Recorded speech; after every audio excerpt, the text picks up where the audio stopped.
Did you sense meaning in that shriek? Yes, because I don't think he was expecting that. Honestly, that whole session just looked horrible for him in a way. Yeah, from Q1 all the way through, he was up against it. Kimi had a big advantage and then seemed to have some sort of issue. And it was literally only the last lap where it came to him. So, yeah, I'm sure there's a sense of relief, but also just elation that, yeah, he finally put it together. And it is nice because you do feel the pressure. And I think any moment any sports person can bounce back under pressure or perform under pressure, it has double the effect. Yeah, and I think we knew, didn't we, coming into this weekend about this. We knew what it meant to George after what's happened, and there's just like there's the messaging from what we heard over team radio in the sprint, and the way George actually didn't react. I mean, he actually stayed fairly level-headed. He knew that his teammate was wound up about it, and then there's just, I don't know, there's a little bit of a hey. Yeah, and you know, that Q3 session was so impressive because he had what he thought was an issue. He had that contact, then he aborts that lap halfway through. He comes into the pit lane earlier. They have to adjust the run plan. He goes out and he does a warm-up push, then a cool push. And it was actually that last push lap that allowed him to get that pole position. That was the only one that really looked like it was good enough for pole position. And when you look at that compared to his other laps, he just gains a little bit in every corner. It's not one big mistake. He's just adjusting his driving throughout the entire lap. And that was, you know, really impressive to sort of keep cool, calm and collected under that, because there are times that drivers go out and they go, I've not got the pole, I've got one lap to do it, you know, and make a mistake, especially at a track like this. So yeah, really impressive from George, I think, through that qualifying session to put it all together, and that's why you hear the excitement in the voice. Yeah, we'll see when we go to the Sky Pad shortly, but where it was won and lost for George there compared to his teammate, but exactly the same, as Crofty was saying, exactly the same gap as yesterday, 68 milliseconds. That's insane, isn't it? It almost, similar to yesterday in a way, how it looked like anyone could be up for pole for the whole session. Maybe Kimi had a good advantage, but anyone was up there. Isaac Hadjar was up there at one point, Hamilton, and then suddenly you get to the last run of Q3 and it kind of all sorts itself out and you see the kind of order as maybe it should be. But yeah, I think Kimi will be a bit frustrated because half a tenth, he was so strong throughout the session. I think he's got a bit more consistent pace than George actually this weekend. I think for the race, that's going to be very important for him. George seems to put a lap in when he needs to, but yeah, Kimi felt like he had the lap in him easier throughout that whole session. We thought when we were in Miami that we were going to see these cars wheel to wheel in the wet for the first time, but it didn't materialise because they brought it back. We got into that weather window, it actually had dry conditions. What do we expect from that? How's that, you know, with so much torque? I mean, it's going to be fascinating, isn't it? Yeah, there's a lot of talk about the weather for tomorrow. I think at the moment the best forecast, it's got quite much duller here than we expected today. We're expecting heavy rain in the morning, sort of 90% chance around the sort of 10-11 point. So as we're coming into the track, heavy rain, drying throughout the day. So the question mark will be how quickly can it stop raining and dry as we get to what local time is a 4 p.m. race. I said talk. Do you think I said talk? Talk. Yeah. Talk. Sorry. Talk. It's difficult, isn't it? Karun, side by side, as I said, 68 milliseconds. Where, I mean, with different places from yesterday. Can you remember? Not really. A lot has happened. I've spent a lot of time on the Sky Pad looking at these two drivers today, if I'm honest. But it was exactly the same, 68 milliseconds, as you suggested there, Simon. So let's take a look at this lap. Through turns 1 and 2, Kimi taking a little bit more curb than George there, and then that allows him to just have a bit more width on the way into the right-hander of 2. So we'll see as they come out of the corner. We use the curb on the outside as a reference, sneak up to it. You can see he's gained through the first couple of corners, so advantage Antonelli in the first 2 corners. Now, I like the track usage here. Look, he's much closer to that outside wall. George leaving a little bit of gap. George, I think, conscious of the dust maybe, but then he comes up to it just before the corner. So just slightly different angles on the approach. Both of them leaving nothing to chance on the way out. Let's see, into 6 here. The curb here is really important, I think, to get it hooked up. We saw Lando using it a lot earlier. And I think the Mercedes drivers have been a bit more aware of that and really made much more of a conscious effort than they did yesterday. Get over that curb, get the exit. But using the left-hand curb on the exit, you could see it's still Antonelli a smidge ahead of Russell. Now, George has been really good through the 8-9 chicane all weekend long. I feel like he's been a little bit quicker than Kimi. Watch his hands through there. A little bit of correction on the way in. just opens up the wheel nicely. And once again, I think today, as we see here, he's now just edged a little bit back. So once again, he's taken a little pinch out of Antonelli, but such small margins between the two drivers. Down at the hairpin, breaking a straight line, get the car in there. Antonelli choosing a slightly tighter line than George. Russell, a little bit of correction on the wheel on the way out, and we'll use the curb on the left-hand side. And honestly, it's a slightly different perspective in terms of the camera lens and their positioning, but they're equal. They look absolutely equal at this point. The run down now, the back straight, as we'll see them heading towards the final chicane, and now it's all about bravery, commitment at that final chicane. We'll see as we come into this curb, and there's a line there. Russell looks, he's gained a little bit down the back straight, hasn't he? Just slightly different deployment there, maybe. But this, for me, is interesting. Something odd happens in the last straight, because Antonelli seems to come through the chicane quicker. Look, he's got further along that curb, so he's gained some back through the actual corner. But when we run up to the line, they both run out of battery, they both run out of steam, as does everybody else in their judgment. And Russell gets to the line first. So it'll be interesting to see and maybe hear from Mercedes whether there was just a slightly different amount of derate that happened on that run up to the line, because as you can see, that is what 68 thousandths of a second looks like, Simon, in terms of distance on the track. Absolutely nothing. Well, couple of meters. Okay, let's get some views from the McLaren camp. Already heard from Lando Norris, Oscar Piastri, but first, his boss Andrea Stella talking with Ted. Well, Andrea, sum up the day for McLaren if you could. A P2, very strong P2 in the sprint race, and more or less a similar result, although much closer gap to the Mercedes in qualifying. Yeah, I think you're right. It's an encouraging day. The result in the sprint was good in terms of result and the points that we scored and the fact that we could keep up with Mercedes. And I think this trend was confirmed in the qualifying session.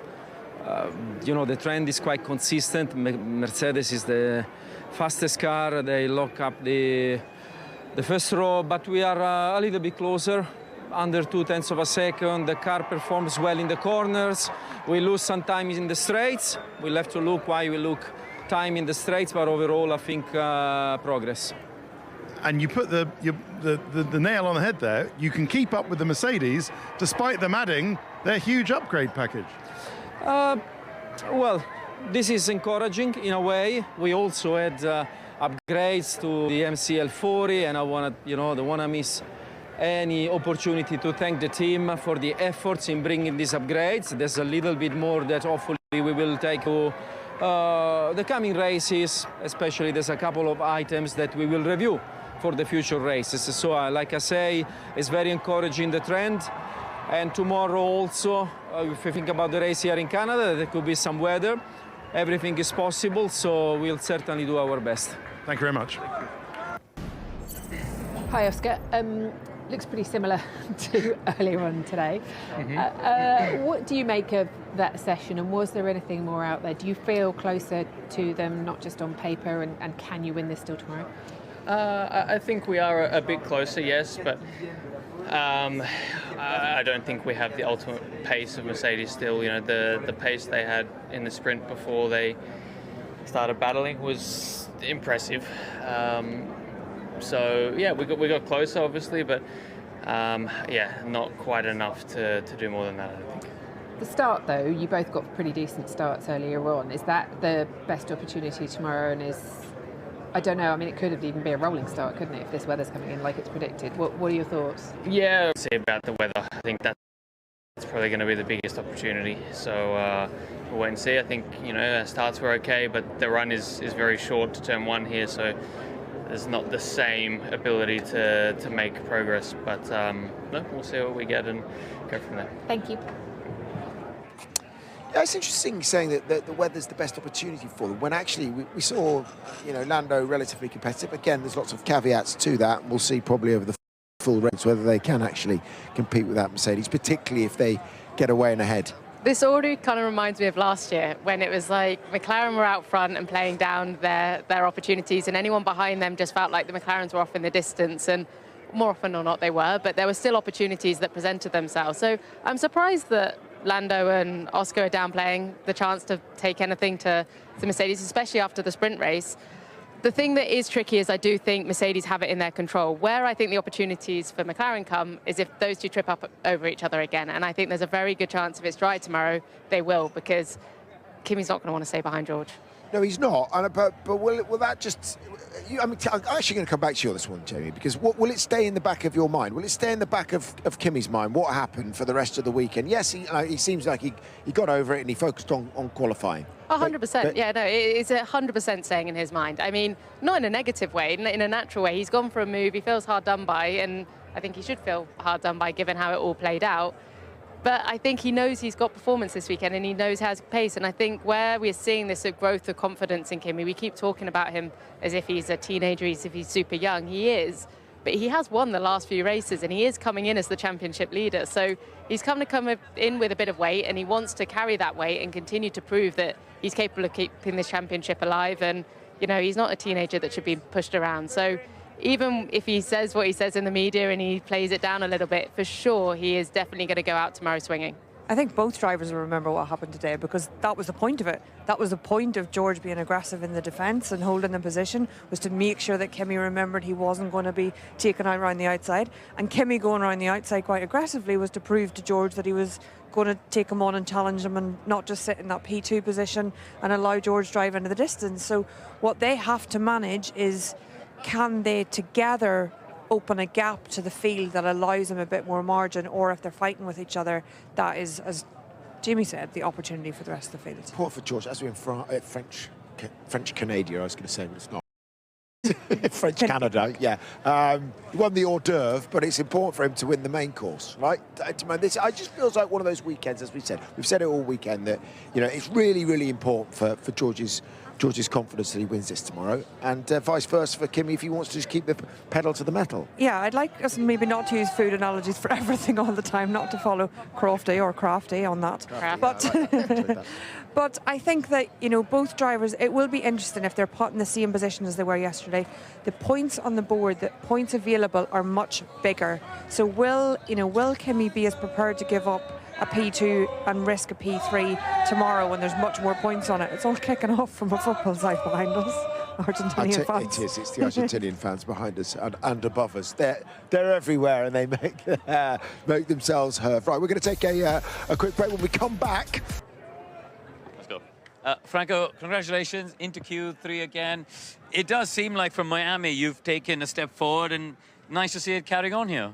Yeah, really strong. I think this weekend has been very solid, especially because it's been quite different to Miami, and Miami was a track I didn't know. We did that very quick and we were very strong since the start, but here we didn't have any running in free practice. I broke down in my out lap. I had 0 laps. Yep. I went straight. My first lap was in SQ. Having only one run, one set of tires, and that has been very, very strong, to be honest, to adapt that quick. You know, we worked a lot with the team, with engineers, to be ready for that SQ, and yeah, I am very proud of the effort this weekend. It's been a good sprint quali. It's been a very good race. Starting 13th, finishing 9th, very close to the point, very strong pace in the midfield, and then I think quali we were just not quick enough compared to Derby, but that to me kind of makes it a bit more satisfying to be in Q3 than in Miami. Miami, we were clearly the 5th team, so we were the ones to go through to Q3, but this weekend we were not. So that makes it even more satisfying and nicer onto tomorrow to be starting already in the points. It's going to be a much bigger help for the race. So your traveling fan club is here. They've as They usual, are the Argentinians are here in force everywhere. Just tell us about the step. You know, you mentioned since Miami it's been a lot better. What's changed for you? What's changed in the car? What's changed in the team or your driving? Where do you think this performance has come from? I'm very grateful with the team because they supported me in the good, in the bad moments as well. The start of the year was not great. We did struggle and it didn't go in the right direction. You know, the first 3 races were not as good. We didn't have as much pace, and the testing was very good, but then we dropped in Melbourne and we struggled in China as well and in Japan. Miami was a very big step forward, and I'm just very grateful for the support, and they have been pushing all in the right direction, in the same direction. They've been making a big effort in the factory to bring new parts, and and to put the car together to how I wanted. You know, they brought the rear wing for Miami, for Pierre. Here I have it as well. The floor is also different. They're pushing very hard, flat out in the factory to get the pieces. New chassis as well for Miami, and all those things really helped. I think they helped to put my performance a bit more up there and matching Pierre a bit more, and yeah, just very happy with the pace. So yeah, looking forward to tomorrow. Hopefully it's a good race. We can score some points. Congratulations. Thank you very much for your time. Thank you.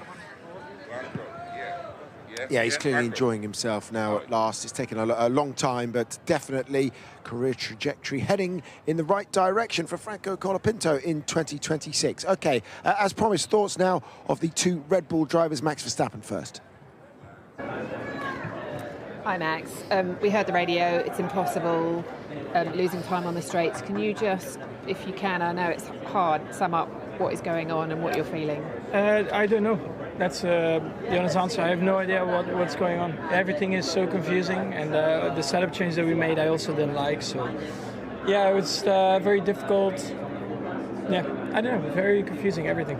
Is there a chance it'll be better in the wet tomorrow? I know you're one of the few who maybe got a few laps in the wet during testing. It's going to be chaos regardless, I think. So we'll see. I'm not really thinking about that, to be honest. On the scale of cars you've driven, how tough is it at the moment? It's not only tough, it's just everything is confusing. Yeah, so not really a lot of words. Thank you. Thanks anyway. I feel like there's a little look of frustration on your face there, but that was fantastic. Is it because, was there any more out there at all? Yeah, too much actually. I'm very upset because it's not how. Since Miami in Q3, I'm just not delivering, and I make mistakes. So yeah, I'm not sharp enough on those final laps of Q3, and I overdrive it. There's lap time going away, and it's a shame because we had a very brilliant car, and I should be up there. So I'm very disappointed. Do you have anyone in the team you can talk to, or do you have someone in your camp that you can talk to about those things to help you? Is it a mindset thing, do you think? Is it concentration? Definitely, I do. Also, it's a combination of things, you know. Our car is not the easiest to drive. So it's definitely on a fine edge, and also we've been driving like twice in 8 weeks, so also it's hard to stay very sharp, but yeah, also it's also wanting too much. That's it. Can I just elaborate on that? Do you find that you're maybe using a lot more mental capacity to understand the car and be able to drive the car, and therefore you're taking a little bit off your skill and your edge in quali? Is that what it is? Maybe? Yeah, it's also sometimes disconnecting a bit more and not thinking, and which is something I'm not very good at. You know, I like thinking and being in control, but yeah, today wasn't helpful at all. So yeah. All right, thank you very much. Thanks. I'm confused by those two interviews. I'm always easily confused anyway, but with what they were saying, it seemed like one was kind of more blaming the car, one blaming himself, and I'm talking about Max not understanding, but yet then he come to the end and he's like, yeah, it is, I just don't understand it. Yeah, what's going on down at Red Bull then? Yeah, you know, it's interesting. Max said all the setup changes they made, he didn't like the direction. So it seems to be a bit of confusion at times as to what they're changing, why they're changing, and what the expected outcome is. Definitely from Max's side. There's the standard complaints of braking, downshifts, balancing the car. And, you know, Isaac Hadjar's done a good job of getting on top of that, I think, over this weekend compared to previous weekends. But then maybe he's thinking there's more that he can get out of it himself that he's not got. I think sometimes someone like Max knows how many tools he has available to him to get the most out of the car. So he is conscious to always try and maximise the package he has. Whereas Isaac coming in a little bit fresher, obviously only his, second year in Formula One, he doesn't, I think, always realise that he has more tools available. So he's always trying to get the best out of himself, and his reference is always himself, which is very, very refreshing. There's not many Formula One drivers that we get that kind of feedback from. I think from Max's point of view, it sounds like nothing seems to be working. Last year we saw them often turn things around very quickly and well across a weekend. Everything they're doing now that they think will work doesn't seem to be working, and I think they've turned that car upside down and back again, and it still doesn't seem to be giving him what he needs. Like the rear wing. Exactly. Yeah, we've got one driver in Isaac Hadjar. I think he's the new harshest man on himself, isn't he, in the paddock? Because, I mean, he was leading at the end of Q2, so it was in there, but then he was just saying, I could have been much further up there, and it wasn't too bad a car. But that's maybe what he sees. He sees him at the top of the timesheet at the end of Q2. Then he thinks that if every other driver, I think, at times thinks everyone else has got the best out of their car, and they say, oh, if I could find these 2/10, they move their position up the timesheet by that 2/10. But what will happen when he goes back into the engineering office, they'll show him all the little bits that all the other drivers didn't quite put together in those Q2 laps or their Q3 laps. And I think drivers sometimes get almost caught up on those little mistakes, the tenths or the half a tenths. But you need that to be driving on the limit. You need that to be getting the most out of the car. It's very hard, Jimmy's mentioned it many times this weekend, to get everything out of a lap around here. And Isaac is being very hard on himself there. Okay. We're going to take a short break. We'll wrap things up on the other side of it. We'll get... If I can ask you, you've mentioned lacking speed in the straight line, and I know that this engine upgrade opportunity could be coming to cars that are outside of the 2% of the best performing car. It's thought in the paddock you have the best chassis, that your car is actually the best chassis, and actually if you can get that extra bit of power, you are the ones to beat. Yeah. So are you thinking along those lines as well? Are you thinking if we can just get this, we know we have an incredible car? Yes, absolutely. I mean, the guys at the factory have done an amazing job with the car, and we still have improvements to make, but the car is fantastic. It's just it's a battle of development through the season. Obviously, some people bring upgrades one weekend and others the other, but yeah, we're just at the mercy of the lack of power that we have. And I know that everyone worked really hard on the engine, and reliability is very good. It's just when you're lacking that straight line speed against the Merc, it's very, very tough. But nonetheless, we have to expect that the rest of the season that's just the way it is. So we'll just try and see if we can continue to add on to the car and try and close the gap. If we can go quicker through corners in some races, maybe we can get closer to challenge the front runners. Thank you. Charles, what's the disaster? Can you define it for us and break it down? Oh, I mean, Q1, Q2, we were just having to slow down all the time on the outlaps, not putting the tires in the right window, and I just struggled incredibly a lot to put tires in the right window, and I was just on ice throughout the whole qualifying. And after resolving, I think, a good amount of the problems we had on the brakes yesterday, I was just hoping to find the confidence, but Q1 and Q2 I was just all over the place. And Q3 I managed to gain some confidence, and the tires were finally more or less in the window, and that allowed me to do an acceptable lap at the end. But I mean, acceptable, and we are P8, so it's not really acceptable, to be honest, but the lap in itself and the feeling was a bit better, but it's just too late. I mean, before that there was not one lap where I could feel the car. You're one of the few teams who've got some data in essence on what it's like to drive these cars in the wet. What are your expectations for tomorrow, and is that an opportunity for you, or is it the same difficulty for everyone essentially in the end? I think it's going to be tricky, obviously, for absolutely everyone, and very tricky, but the only thing that worries me is that so far I've had a nightmare of a weekend, mostly because of temperatures, and with the wet it shouldn't get any better on that. All right, thanks, Charles. Fred, tell us about your day then, both in the sprint race and today. Seems to be third quickest car, or is there a bigger story?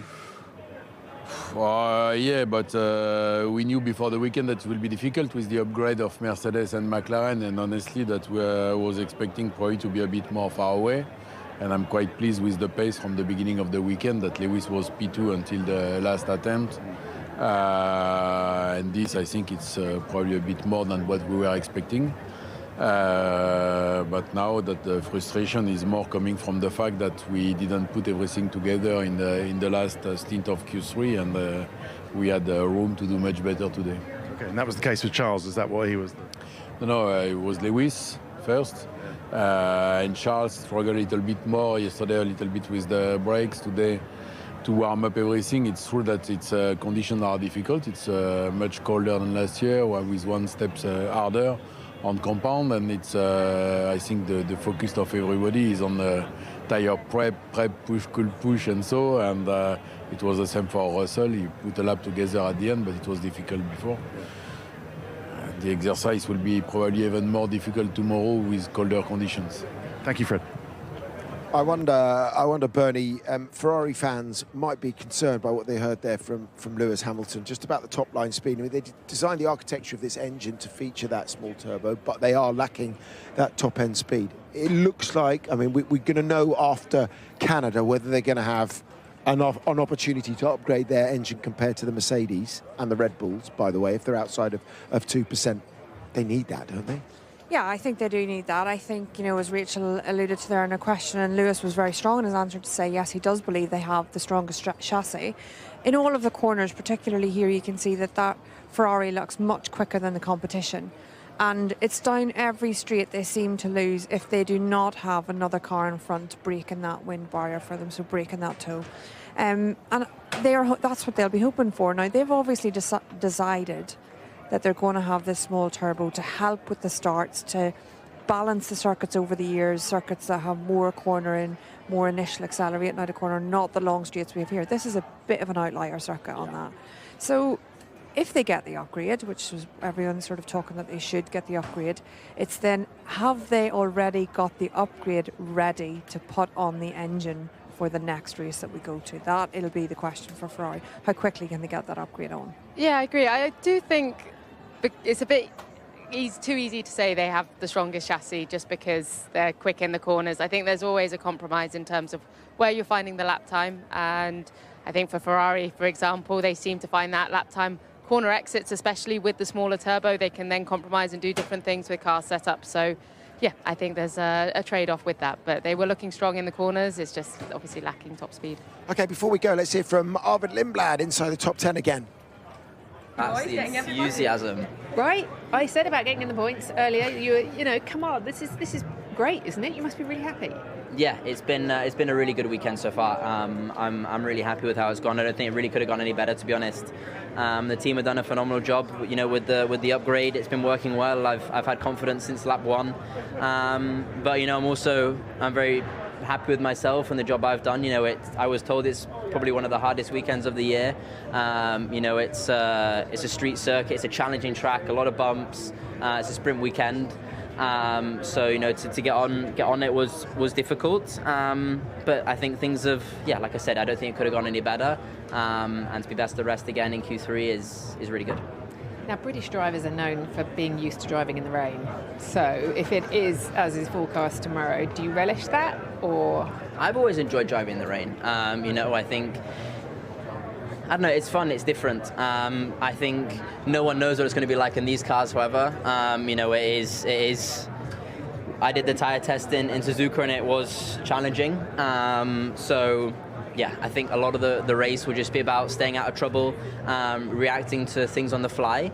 But in the end, we can't control the weather. So I and the team are going to do everything we can to maximise the race no matter what the condition. Great job today. Thank you.